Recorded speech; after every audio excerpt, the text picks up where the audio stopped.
Our mind is a field of motions activated by the universal energy that take the form of bioelectric magnetic energy produced by our body. Motion needs space and time because motion takes place in speed and time. The motion in our mind takes place within our psychological time and psychological space. That space covers the entire field, and then motion can take place throughout the entire field and throughout the entire time, the past and the future. The mind can move into the past and also can move into the future. We remember something means mind has moved into the past. We expect something, we hope something, we pray for something means the mind has moved into the future. But mentally, the space, the time and motion all are illusions. They are realities but not actual realities. They appear to be real. When we remember somebody, for example, we see that particular person as a real person. But it is only a mental image. It is an illusion formed by our own mind. It is these illusions that we get attached or that we resent. We get attached to things and resent things very often due to our past experiences and past tendencies. And we hope for something, imagining that thing to take place in the future. Thus the mind is basically moving into the past, retrieving memories, and into the future, manifesting our hopes, wishes, desires mentally. The enlightened mind is free from such motion. That is why Buddha once said to a deity, when the deity asked the Buddha, how can your disciple living in the jungle where I live have such a brilliant complexion, illuminated complexion, bright complexion, while they eat only one meager meal a day? Then Buddha is reported to have uttered, Atitan nanusochanti napajappa managatam Pachuppanneni yapenti tena vanno pasidati. Atitan nanusochanti. They do not repent over the past. Bygones are bygones for them. They don't think of the past and repent over their mistakes and follies and shortcomings in the past. Nappajappa managatam. They are not dreaming their future. Pachuppannena yapenti. They live in the present moment. This, the bliss of life that the enlightened one as well as the disciple of the Buddha experience is based on living here and now at the present moment. That is facing the reality. The past that our mind can remember or retrieve is not an actual reality. It is only a dream. It is only an illusion. So is the future that mind can think of. The actual reality that one can experience is here and now, that is in the present moment. Therefore, that blissful state of mind called nirvana is called akaliko. It is timeless. Timeless means the future moment is only a point in the flow of time. The present moment has no duration. The past has a duration, the future has a duration, but not the present moment. Being in the present means being aware of the present moment. That is called sati in Pali. That is the meditation the disciples of the Buddha practiced before enlightenment. That is called satipatthana. Being mindful of the present, here and now. And that is a mind that is motionless. We are thinking of the past means our mind has moved into the past, psychological past. We are thinking of the future means our mind has moved into the unborn future. Very often we mentally live in the dead past and in the unborn future. That is the motion in the mind that take place in the ordinary beings. But the mind of the enlightened are motionless. They are very stable. That is why it is said in the Ratan Sutra, Yatinda kilo patavin chitosya chatubbi vate asampakampyo. It is like a big post called Indrakila, a big pillar called Indrakila, that is standing in front of big cities at the time of the Buddha. And that pillar is so strongly fixed into the ground, into the earth, Buddha says it can be moved by any storm coming from any direction, any of the 4 directions or 8 directions. Similarly, the mind of an enlightened one can be moved by anything. It is the same thing the Buddha uttered in the Mangala Sutra saying, Puttasya loka dhammehi chittang yasana kampati. The mind of the enlightened is not moving by coming into contact with the worldly nature. That is labho, alabho, loss or gain, ninda, prasansa, praise or blame, sukha, dukkha, happiness and unhappiness, the pleasantness or unpleasantness.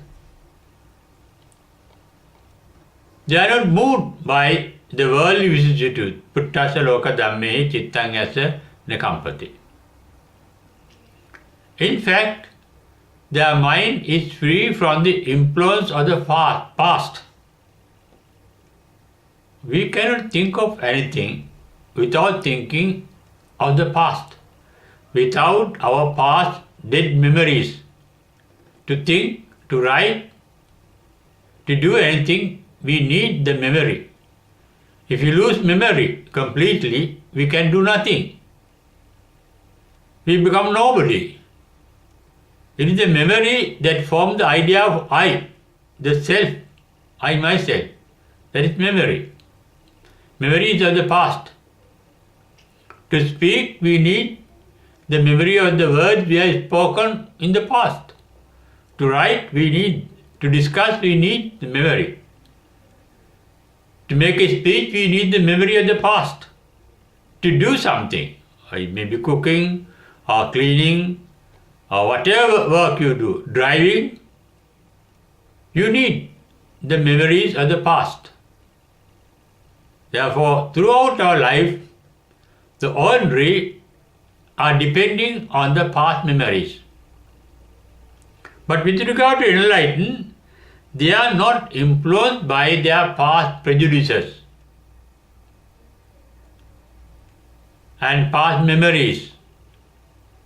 Keenam Puranam Navannatti Sambhavam.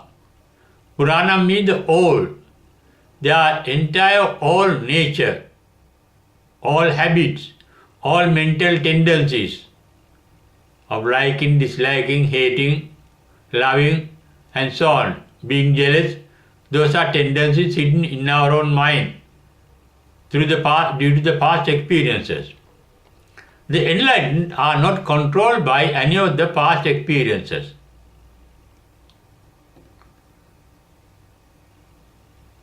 Nor are they thinking of their future because they have no hope for the future.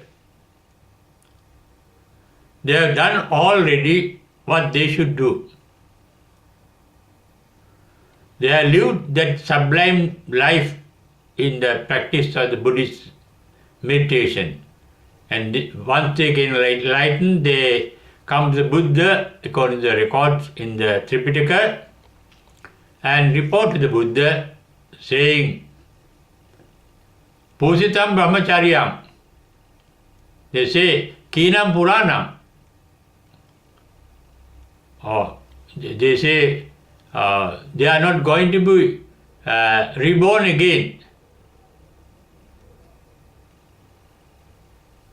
And they have completed the sublime behavior of a Buddhist disciple. And they have nothing more to do. Naparang ittattayati. Katang karaniyam, because they have done already what they should have done. And therefore, they are not going to be reborn again. That is the state of an enlightened mind. It is the past karma that leads to a future birth. Their past karma is active only as long as they live, but they are not capable of giving a rebirth after they are passing away. Their mind is so stable because they don't mentally go to the dead past or go to the unborn future, which are both illusions.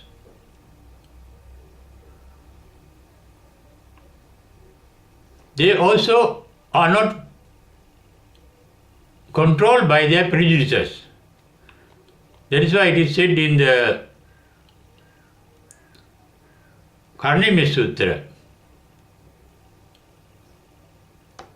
Dittincha Anupagama Silava Dasanena Sampanno.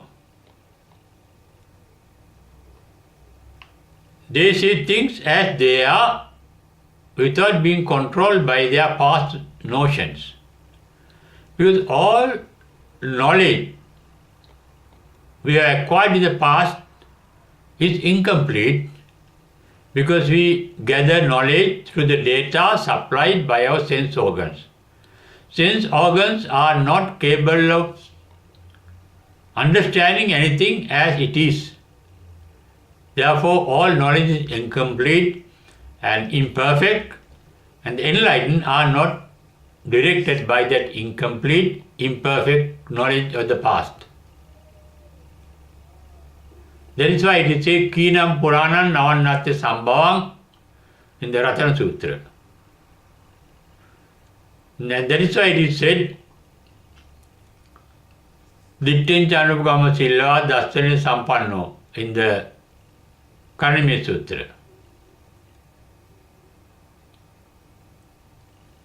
They don't depend on things because the past, because they see the reality of the present moment. That is the nature of enlightenment. That is called Yatha Bhuta Jnana Darsana.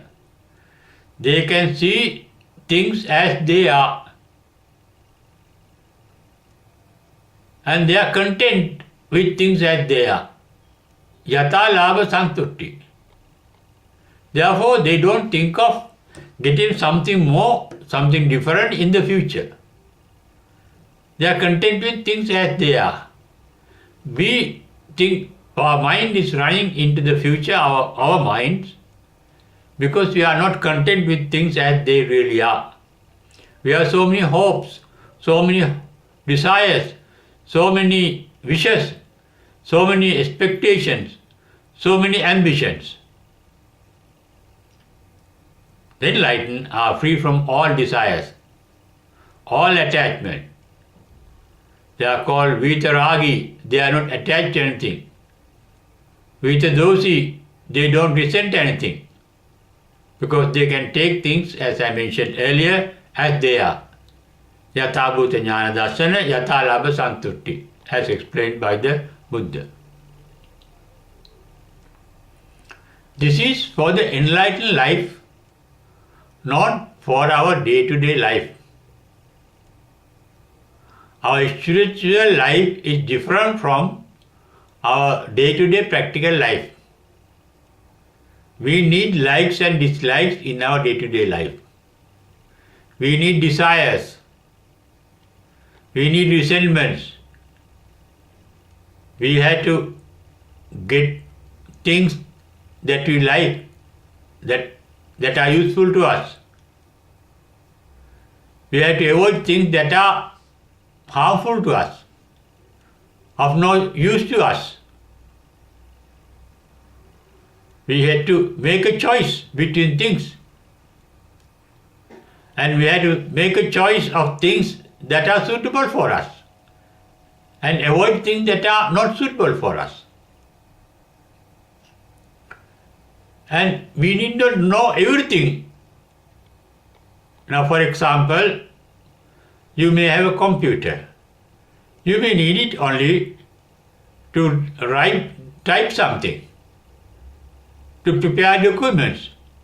Then you are using it concerned with other capacities of the computer.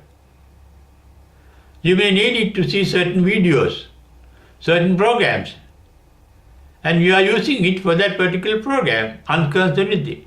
And you may need some information. And when you are using the computer, you are concerned only with the information that you need through the internet.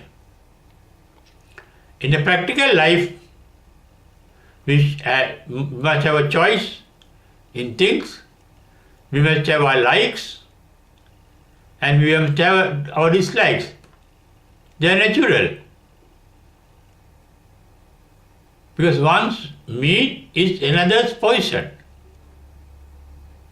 What is good for others may not be good for us. Because we have our own taste. That is our normal unenlightened life. But the enlightened have come to the end of existence. And therefore, they have no more hopes for the future. Free from lobha, free from desires, it's a desireless state of mind. It is because our desires and hatred, our mind is in motion.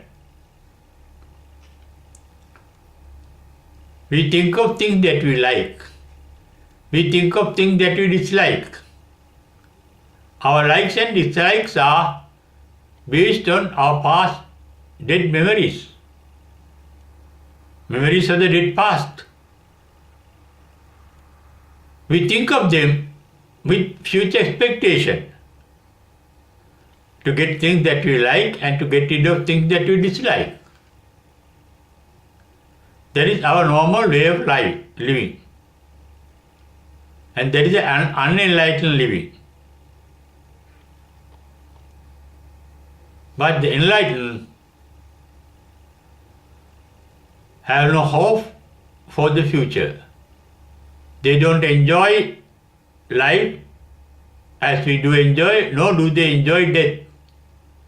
That is why Reverend Sariputta has mentioned in his Sariputta Thera Gatha, Nabhinandami Jeevitan, Nabhinandami Maranam, Nabhinandami Jeevitan. I am not overjoyed by my life. I have no attachment to my life, that means. Nabhinandami Maranam. I am not delighted by death. No, I am delighted by life.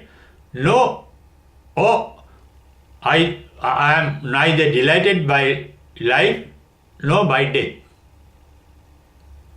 Because they take things as they are. Both life and death are not different from them. Because death is also part of life. Life is also death. Every moment the life is dying. Every moment dies. Every thought dies. Every feeling dies. It's a content process of death, life means. But the enlightened are not over-delighted by their life nor by their death, because they take things as natural events.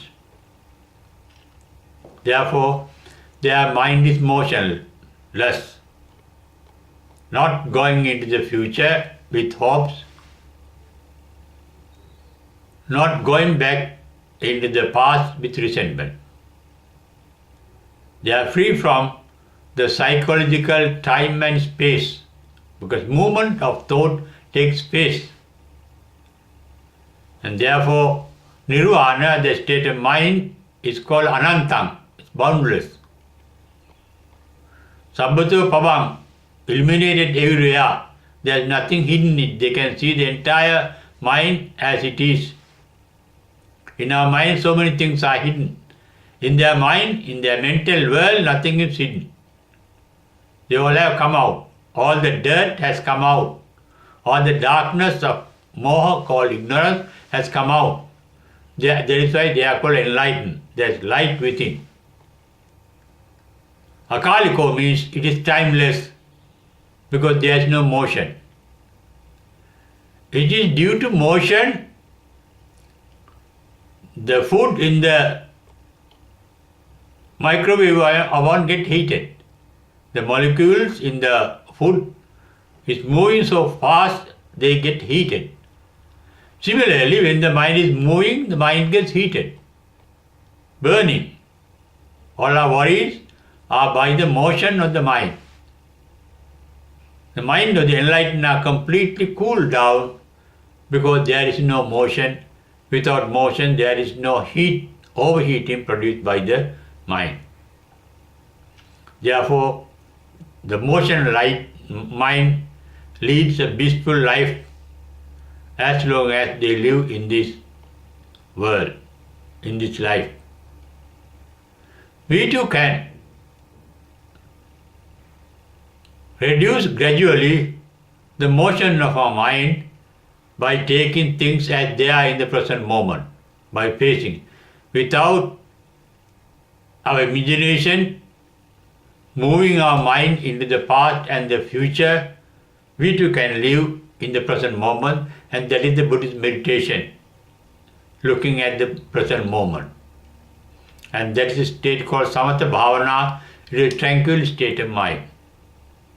In our normal life, let our mind move in the normal way, but let our mind take a rest, not moving, but by meditation, living in the present moment here and now, at least for a short time daily in our day-to-day life.